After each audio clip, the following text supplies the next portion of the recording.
ఒకసారి ధర్మరాజు వద్దకు కొందరు బ్రాహ్మణులు వస్తారు. మేము యాగం చేయిస్తున్నాము, కొంత ధనం ఇవ్వండి అని అడుగుతారు. దానికి ధర్మరాజు రేపు రండి, తప్పక ఇస్తాను అని చెప్తాడు.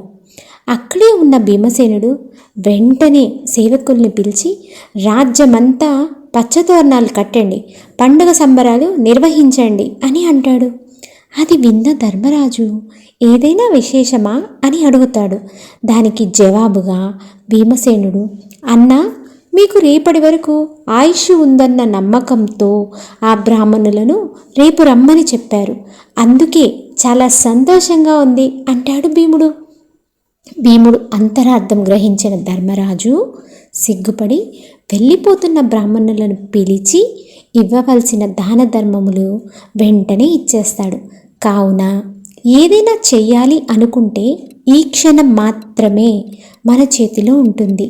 ఇప్పుడే చెయ్యాలి, ఇప్పుడు లేకపోతే మరెప్పుడూ లేదు. బాబు, గుడికి వెళ్దాం రా అని అమ్మ పిలిస్తే, నా వయసు ఎంత అనుకున్నావమ్మా, ఇప్పటి నుండి గుడి గోపురాలు తిరగమంటావా అనకూడదు. క్షణంలో జీవన్ముక్తి పొందాడు జనక మహారాజు. క్షణంలో గెలుపు ఓటములను నిర్ణయిస్తుంది కాలం. ప్రతి క్షణం విలువైనదే. ఎవరైనా కష్టకాలంలోనే కాదండి, ప్రతి క్షణం భగవంతుడి నామస్మరణ చేయాల్సిందే.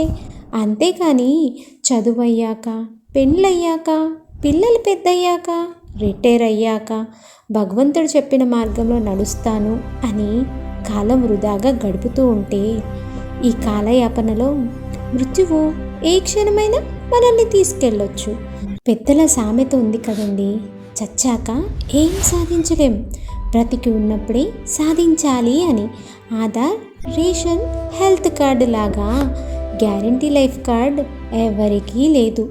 భగవంతుడి ఇచ్చే జ్ఞానం, భగవంతుడి నామస్మరణ చేయాల్సిందే. ఇప్పుడు చేయకపోతే మరెప్పుడు చేయలేము.